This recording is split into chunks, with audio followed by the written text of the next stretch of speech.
cars, planes, ships, air balloons, all kinds of transportation.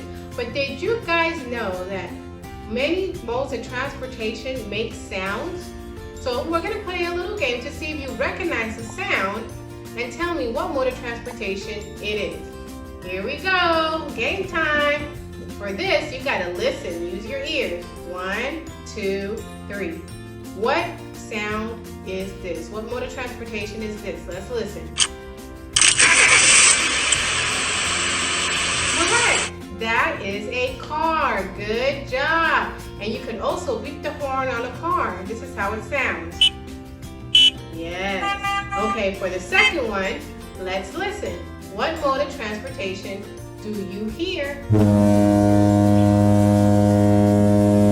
right. That's a ship. I've been on a ship before with a couple of my co-worker teachers. It was so nice. So let's go for our third one. Here we go. Let's use our ears. Ooh.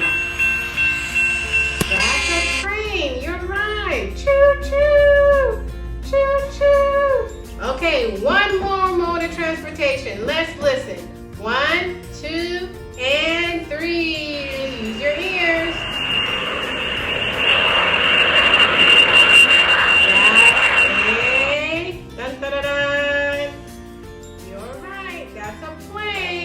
That's a mode of transportation that you go from one place to another when you're really, really far away. So thank you so much for playing this game. I hope you guys have a great weekend and have fun. See you guys later. Bye-bye.